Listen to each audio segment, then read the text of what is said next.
नमस्कार, मैं उपेंद्र कश्यप और आप देख रहे हैं फोर्थ व्यूज। काराकाट, रोहतास, औरंगाबाद, मगध और शाहाबाद परेशान है एक महिला नेत्री के आने के कारण। नेत्री का नाम है ज्योति सिंह और उनकी पहचान के साथ चस्पा है पावर स्टार पवन सिंह का नाम। जी हाँ, भोजपुरी स्टार पवन सिंह की पत्नी है ज्योति सिंह। अब वो मगध और शाहाबाद में कहां से चुनाव लड़ेंगे, इसे लेकर तमाम तरह की अटकलें लगाई जा रही हैं। हालांकि वो निर्णय ले चुकी हैं। इस वीडियो में हम इसी मुद्दे पर बात करेंगे कि वो कहां से चुनाव लड़ेंगे, क्यों लड़ेंगे, और उनके आने से कई राजपूत नेता ऐसे हैं जिनकी राजनीतिक बलि चढ़ती हुई दिख रही है। वो किन क्षेत्रों में सक्रिय हैं, क्यों सक्रिय हैं, कैसे सक्रिय हैं, हम तमाम मुद्दों पर बात करेंगे। और हमारे साथ जुड़े हैं वरिष्ठ पत्रकार कमलेश कुमार। काफी चर्चित नाम है कमलेश कुमार का और फोर्थ व्यूज के दर्शक इनसे वाकिफ हैं कि हम जब आते हैं तो कोई ना कोई बेबाक विस्फोटक बात रखते हैं और ब्रेकिंग खबर देते हैं। तो आज मुद्दा यही है कि पावर स्टार पवन सिंह की पत्नी ज्योति सिंह कहां से चुनाव लड़ेंगे, और एक ऐसी सीट है जहां से वो चुनाव नहीं लड़ेंगे, तो फिर वहां से वो क्यों चुनाव नहीं लड़ेंगे, ये भी तय कर लिया गया है। तो इन्हीं सब मुद्दों पर हम बात करेंगे और हमारे साथ हैं भाई कमलेश कुमार, पावर स्टार की पत्नी ज्योति सिंह है।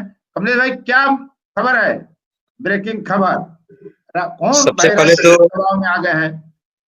सबसे पहले तो फोर्थ व्यूज के सभी दर्शकों को बहुत बहुत धन्यवाद कि वो लगातार फोर्थ व्यूज से जुड़े रहते हैं और हमें सुनते हैं और देखते हैं। बात है पावर स्टार पवन सिंह की पत्नी ज्योति सिंह। चूंकि ज्योति सिंह के नाम के अगर पावर स्टार पवन सिंह की पत्नी नहीं लगे तो शायद ज्योति सिंह की पहचान वो नहीं रह पाती है। तो जैसे ही पावर स्टार पवन सिंह की पत्नी ज्योति सिंह का नाम आता है तो इतना तय है कि वर्तमान परिवेश में शाहाबाद और मगध में जो राजनीतिक जो नेता हैं, खास करके राजपूत समाज के, उनको ठंड के दिनों में भी भीषण गर्मी नजर आती है और माथे पर पसीने से लगता है। अब तो मौसम बसंत का है, बसंत बहार आ गया है, तो चुनावी तपिश बढ़ने लगी है। और जैसे ही चुनावी तपिश बढ़ेगी वैसे ही उन नेताओं की कनकनी भी बढ़ जाएगी। और अभी स्थिति यह है कि सारे लोग कयास लगा रहे हैं कि पावर स्टार पवन सिंह की पत्नी कहां से चुनाव लड़ेंगे। पवन सिंह की पत्नी का दो केंद्र है, दो विधानसभा क्षेत्र केंद्र।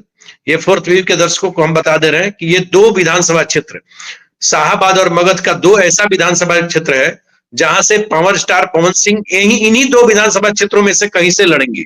ये अब तक किसी ने इतना दावा नहीं किया था, लेकिन फोर्थ व्यू दावा कर रहा है और इस दावे में पूरी सच्चाई भी है कि सिर्फ और सिर्फ रोहतास के जिले के काराकाट और औरंगाबाद जिला का नवीनगर विधानसभा क्षेत्र, ये इन्हीं दो सीटों में से किसी सीट पर पावर स्टार पवन सिंह की पत्नी ज्योति सिंह चुनाव लड़ेंगी।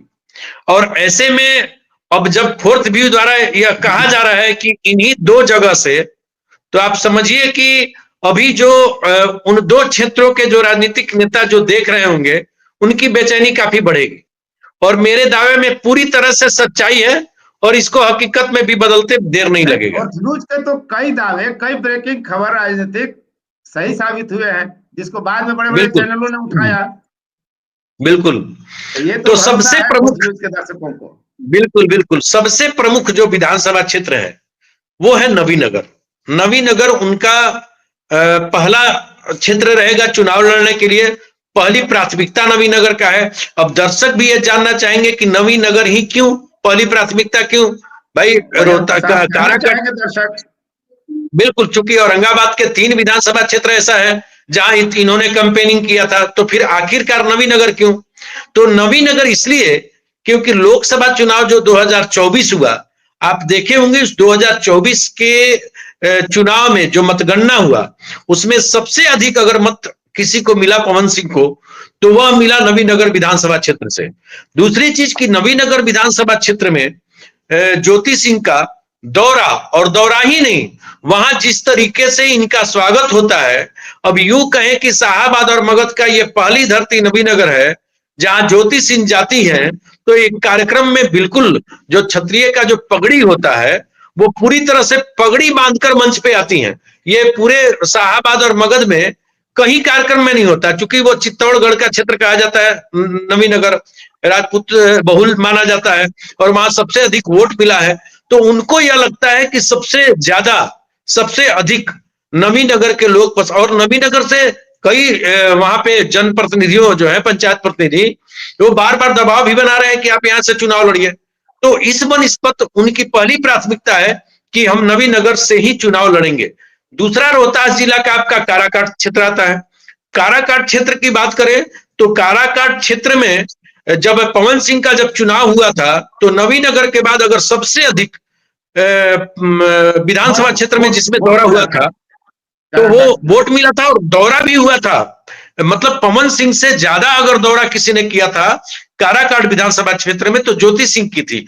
ज्योति सिंह बातचीत के क्रम में कुछ दिन पहले उन्होंने कहा भी था कि मेरे पैरों में छाले पड़ जाते थे, मेडिकल दुकान से दवाएं लेनी पड़ती थी, और वह पैर के जो छाले पड़ते थे तो सबसे अधिक अगर कहीं दौरा होता था तो नवीनगर के बाद काराकाट। और काराकाट अभी भी जब वो रोहतास जिले में आती हैं तो रोहतास जिले में आए और काराकाट नहीं जाए, ये संभव नहीं है। अन्य विधानसभा छूट सकता है, हाँ, तो काराकाट में भी। और यही नहीं, काराकाट में जो उनका अपने जो फ्लोर है, जो उनके समर्थक हैं, वह समर्थक भी उनको मतलब कई बार वो खुद बोलते हैं कि मुझे कॉल करके मैसेज करके कि मैडम आप यहीं से चुनाव लड़िए, भाभी आप यहीं से चुनाव लड़िए। तो इस तरीके से उनकी दूसरी प्राथमिकता जो है वो क्षेत्र है काराकाट। अब सवाल ये उठता है कि दो क्षेत्रों के बाद डेहरी में तो आगमन उनका हमेशा होता है, डेहरी में हमेशा आती है। तो डेहरी तो काराकाट का हेडक्वार्टर बना दिया है नेताओं ने, सेंटर, केंद्र, बिल्कुल केंद्र बिंदु। और डेहरी वो चुनाव नहीं लड़ेंगी ऐसी बात आ रही है, क्यों? यही असर है कि ये दर्शक भी ये जानना चाह रहे होंगे कि भाई पवन सिंह का रहना उठना बैठना पूरा केंद्र था डेहरी ऑन सोन। ज्योति सिंह भी अगर दिन भर घूमकर रात्रि विश्राम होता था तो डेहरी में भी, तो डेहरी में क्यों नहीं? डेहरी में ये इसलिए नहीं कि जब पवन सिंह और ज्योति सिंह एक साथ क्षेत्र में जब आना बंद कर दिए चुनाव के बाद, चाहे कारण जो हो, तो पहली बार जब ज्योति सिंह क्षेत्र में आई तो एनडीए के एक बड़े नेता मतलब इस विधानसभा क्षेत्र के एक एनडीए के बड़े नेता जो विधानसभा चुनाव मतलब लड़ने की तैयारी में है और पूरे मतलब जोशो जुनून में है वो, तो उनके सबसे पहले उन्हीं के यहाँ आगमन हुआ था। और जब आगमन हुआ तो उन्होंने भाई इसलिए कहा कि तो नाम भी बता दिया जा सकता है, अरे जिनके बिल्कुल उनको तो आपत्ति नहीं ही होगी। बिल्कुल बिल्कुल। तो जब वो आए तो दुर्गा पूजा का समय था, भ्रमण कर रही थी, तो यहाँ पे एनडीए के एक नेता है, लोजपा के प्रदेश महासचिव है, मैं नाम बता रहा हूँ, राजीव रंजन और सोनू सिंह जी। तो चूंकि हाँ वो और उनका चूंकि एक पारिवारिक यूं कहें कि राजनीतिक रिश्ते से अलग हटकर पारिवारिक रिश्ता भी था, तो जब वो आई तो कई दुर्गा पूजा पंडालों में भी गई। तो लोगों को भी शुरू में यही लगा कि भाई क्षेत्र में अगर आई है तो इसलिए नहीं आई है क्योंकि पवन सिंह, चाहे जिस कारण व्यस्तता हो या अंदरूनी जो भी कारण है, पवन सिंह ने जब आना बंद कर दिया तो ज्योति सिंह को जाना चाहिए। समर्थकों ने कहा, ज्योति सिंह ने कहा भी था चुनाव में, लोकसभा में, कि भाई हम जीतेंगे या हारेंगे क्षेत्र में आते रहेंगे। तो जब आ रही थी तो उसी दौरान एक वाक्य है, जब वो आई और दुर्गा पूजा में आने के बाद, पूजा पंडालों में घूमने के बाद, मेरे से खुद बात हुई है ज्योति सिंह को, इनको आपत्ति नहीं होगी, तो उन्होंने साफ तौर पर कहा कि यहां चूंकि हमारे अपने भाई और चुनाव में बिल्कुल दावेदारी में है और वो है दावेदारी में और चुनाव लड़ना चाहते हैं, तो मैं स्पष्ट कर रही हूं कि मैं डेहरी विधानसभा से चुनाव नहीं लड़ूंगी और इसके अलावे रोहतास और औरंगाबाद के किसी भी विधानसभा क्षेत्र में मैं चुनाव लड़ूंगी। तो ये स्पष्ट हो गया। हालांकि कई बार जब डेहरी आती है तो रिपोर्टर मीडिया के साथ ही ये कुरेदते हैं आप कहां से लड़ेंगी, तो वो कुछ नहीं बोल पा रही है, वो बोलती है कि भाई हम बताएंगे। लेकिन ये माना जा रहा है, ये तय है कि उनकी पहली प्राथमिकता नवीनगर और दूसरी काराकाट, इन्हीं दो विधानसभा क्षेत्रों में से वो चुनाव लड़ेंगी, ये जरूर लड़ेंगी। और ये उन्होंने पूरी तरह से मन बना लिया, उनके समर्थक भी पूरी तरह से तैयार है। ऐसी स्थिति में वे कौन नेता हैं जिनकी राजनीतिक बलि चढ़ सकती है? अब देखिए सबसे बड़ी बात है उपेंद्र जी की नवीनगर जो चित्तौड़गढ़ की धरती बोलती है औरंगाबाद का, अब नवीनगर में एक लोकप्रिय पावर स्टार की पत्नी ज्योति सिंह और दूसरे वहां अभी वर्तमान विधायक है डब्लू सिंह और तीसरे भारतीय जनता पार्टी के थिंक टैंक कहे जाने वाले रोहतास जिला के पूर्व के प्रदेश अध्यक्ष गोपाल नारायण सिंह के लड़के जो भाजपा में प्रदेश महामंत्री के पद पर है, त्रिविक्रम नारायण सिंह, वह भी नवीनगर से चुनाव लड़ने की पूरी तैयारी में है। अब आप समझ सकते हैं कि ज्योति सिंह अगर आएगी तो ये दो प्रमुख जो नेता हैं, भी नाम आ रहा है, जदयू से वीरेंद्र सिंह भी दावेदार हैं, पूर्व सांसद। अब स्थिति ये है कि मैं तो ये बता रहा था कि ये दो नेता परेशान हैं, लेकिन राजनीतिक जो बलि चढ़ेगी, अगर सबसे ज्यादा चढ़ेगी तो एनडीए में चाहे जो भी भाई, अगर वीरेंद्र जी भी चुनाव लड़ना चाहते हैं तो आपको बताएं कि एनडीए और महागठबंधन, सबसे बड़ी बात है कि ज्योति सिंह का जो अभी बातचीत चल रहा है, ये दोनों घटक से चल रहा है, महागठबंधन से भी चल रहा है और एनडीए से भी चल रहा है। ऐसा नहीं कि केवल वीरेंद्र सिंह ही परेशान है। यदि महागठबंधन, उन्होंने कहा, साफ तौर पर कहा है कि कई दलों से मेरी बातचीत चल रही है, प्रशांत किशोर की टीम के लोग भी उनको ऑफर दे रहे हैं कि आप आ जाइए, लेकिन ये मान के चलिए कि एनडीए और कई नेताओं से उनकी बातचीत भी चल रही है अंदर खाने। एनडीए और महागठबंधन, इन दोनों में से किसी एक दल से उनका टिकट माना जा रहा है कि टिकट तय है, चूंकि जो एनडीए और महागठबंधन के जो बड़े नेता पटना में बैठे हैं, 2024 की वो समीक्षा कर चुके हैं और उनको पता है कि ज्योति सिंह को एक टिकट देने से हमारे वहां गठबंधन के रोहतास और औरंगाबाद में फायदा जरूर होगा। इसलिए सारे लोग मतलब वोट मिल जाएगा, बिल्कुल राजपूतों का वोट मिल जाएगा। और इसके अलावा जो पवन सिंह के फैन है, जो ज्योति सिंह के फैन है, वह भी वोट उन्हें देंगे। और यह तय माना जा रहा है, एनडीए महागठबंधन दोनों नेताओं को, ये दोनों नेता तय मान रहे हैं कि इनके आने से हमारे रोहतास और औरंगाबाद दोनों जिला में मेरा वोट बैंक बढ़ेगा, फायदा होगा। इसलिए दोनों दल के बड़े नेता गिद्ध दृष्टि जमाए हुए हैं पवन सिंह की पत्नी पर कि कहां जा रही है, कैसे जा रही है, क्या हो सकता है। तो ये सब चीज अंदर खाने चल रहा है और मुझे लगता है कि 15 दिनों के अंदर इसकी घोषणा भी होगी और सबसे पहले संभावित फोर्थ व्यू के दर्शकों को ही बताया जाएगा कि वह किस दल से चुनाव लड़ेंगी और जो बताया जाएगा उसी दल से वह चुनाव भी लड़ेंगे। लेकिन नवीनगर में तो किसी भी गठबंधन से या दल से राजपूत ही कैंडिडेट होंगे, ये मानकर चला जा रहा है। काराकाट में भी क्या स्थिति रहेगी? वहां भी राजपूत ही कैंडिडेट है क्या दोनों पक्ष से? नहीं, काराकाट में तो अभी वर्तमान में माले से हैं अरुण जी, और एक कहिए तो स्वर्ण जाति से भाजपा से कैंडिडेट है राजेश्वर राज सिंह। लेकिन यदि एनडीए टिकट देता है, यदि एनडीए की तरफ से इनकी बात बनती है, अगर नवीनगर और काराकाट दोनों, तो कहीं भी दोनों के दोनों जो प्रत्याशी, चाहे राजेश्वर राज जी हो या फिर वीरेंद्र जी हैं, ये दोनों में से किसी की भी राजनीतिक बलि हो सकती है। क्योंकि भाजपा को इतना जरूर पता है, भाजपा भी अब जान चुकी है कि 2024 का जो घटना है उसकी पुनरावृत्ति, राजनीतिक घटना की पुनरावृत्ति 2025 के विधानसभा चुनाव में भी होती है। यदि हाथ से निकल गई ज्योति सिंह और चली गई महागठबंधन में, तो फिर रोहतास औरंगाबाद में एनडीए को काफी नुकसान पहुंच सकता है। ये भाजपा के लोग भी समझ रहे हैं। ज्योति सिंह ने अपना व्यक्तित्व इस रूप में निखार लिया है, ठीक है, उनके पीछे पवन सिंह का नाम जुड़ा हुआ है, कि महागठबंधन और एनडीए दोनों परेशान है और तीसरी शक्ति बनने की कोशिश कर रहे हैं। प्रशांत किशोर, जनसुराज भी परेशान है कि हमारे पाले में आ जाए। ज्योति को अपने पाले में लेने के लिए सभी बेचैन है। बात तो इतनी है कि जनसुराज के जो बड़े नेता हैं, उन्होंने ज्योति सिंह से बात करके कहा कि जल्दी से ज्वाइन कर लीजिए। लेकिन ज्योति सिंह, जिसे लोग यह समझते थे, चाहे प्रशांत किशोर के लोग यह समझते थे कि ज्योति सिंह एक महिला है, पवन सिंह की बात हटा दी जाए तो ज्योति सिंह में कुछ ऐसा नहीं है।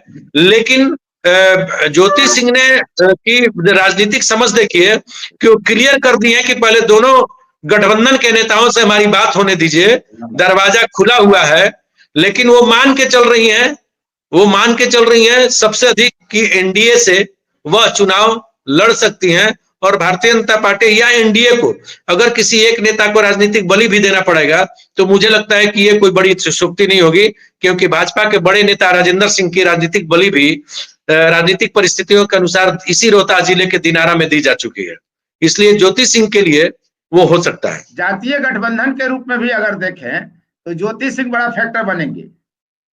बिल्कुल। और दोनों जगह रोहतास और औरंगाबाद जिले में, और भाजपा के लोगों को भी पता है कि, और खास करके एनडीए को और महागठबंधन दोनों को, कि अगर ज्योति सिंह जिस दल से भी चुनाव लड़ेंगी, नवीनगर में लड़ेंगी, तो उसका इफेक्ट रोहतास में जरूर होगा। अब लोग कहते हैं कि भाई अगर लड़ना है नवीनगर तो डेहरी में क्यों कर रही है? डेहरी में इसलिए कर रही है क्योंकि नवीनगर में भी अगर चुनाव लड़ेंगी तो डेहरी के लोग चुनाव प्रचार नवीनगर में जाएंगे, डेहरी के लोग दमखम से रहेंगे, काराकाट में भी होगा तो डेहरी के लोग जाएंगे। तो जातीय फैक्टर अगर देखिए, चूंकि बिहार में चुनाव हो, बिहार में राजनीति की बात हो और जातीय न हो, संभव नहीं है, संभव नहीं है। और प्रशांत किशोर जी जैसा आदमी को, प्रशांत किशोर को यह मानना पड़ा कि हमको अगर विधानसभा में कर देंगे, जिला अध्यक्ष बनाएंगे तो जातीय समीकरण, जबकि शुरू में वो कहते थे कि निमिंदार चाहिए हमको, अच्छा चाहिए हमको, जाति से मतलब नहीं है। लेकिन बिहार है, यहाँ बिना जाति का राजनीति करना मतलब असंभव, ये एकदम बिल्कुल संभव नहीं है। तो इस ख्याल से ज्योति सिंह चाहे जिस भी गठबंधन में आएंगी, अपने प्रतिद्वंदी गठबंधन को दोनों जिला में परेशान करेंगी, वोट बैंक को नुकसान पहुंचा सकती है। और इतना भी तय है कि अगर ज्योति सिंह जहां से भी चुनाव लड़ेंगी, तो अगर वह एनडीए से चुनाव नहीं लड़ती हैं, यदि वो प्रशांत किशोर से या निर्दलीय से अगर चुनाव लड़ती हैं, तो इसका सबसे अधिक किसी को नुकसान होगा तो वह एनडीए को नुकसान होगा। आप देखे होंगे 2024 में भी और 2025 में भी। यही कारण है कि एनडीए के छोटे नेता नहीं, एनडीए के बड़े नेता ज्योति सिंह के संपर्क में है। बहुत बहुत धन्यवाद कि हमने पूरी बात स्पष्ट तरीके से रख दी, और ये आश्वस्त भी आपने फोर्थ न्यूज के दर्शकों को किया कि ज्योति सिंह किस दल से किस सीट से चुनाव लड़ेगी, ये सबसे पहले फोर्थ न्यूज के दर्शकों को ही बताया जाएगा, और जो बताया जाएगा वही होगा। डंके की चोट पर ठोक ठिकाकर हम लोग बात करते हैं, तो उम्मीद करता हूं कि फोर्थ न्यूज के दर्शकों को यह बातचीत अच्छी लगी होगी। और एक बात हम आपको स्पष्ट बता दे रहे हैं, जो आउटसाइड पार्टनर हैं, जो दर्शक हैं हमारे, कि बिहार विधानसभा चुनाव को लेकर जिस तरह की तैयारी की गई है, आप आम यूट्यूब चैनलों से उम्मीद नहीं कर सकते। बड़े पैमाने पर तैयारी की गई है। देश के चुनिंदा विश्वविद्यालयों के प्रोफेसर और बड़े संस्थानों के वरिष्ठ पत्रकारों से हम बातचीत करेंगे। नोक झोंक नेतागिरी वाली बात नहीं, जो कहेंगे ठोक ठिठाकर कहेंगे, डंके की चोट पर कहेंगे, तथ्य के आधार पर बातचीत करेंगे। तो आप देखते रहिए फोर्थ न्यूज। यदि अब तक आपने चैनल को सब्सक्राइब नहीं किया है तो चैनल को सब्सक्राइब कर लें, शेयर लाइक कमेंट जरूर करें। बहुत बहुत धन्यवाद कमलेश भाई, बहुत बहुत धन्यवाद। सभी दर्शकों को बहुत बहुत धन्यवाद। फोर्थ व्यूज, चौथा विचार, बाकी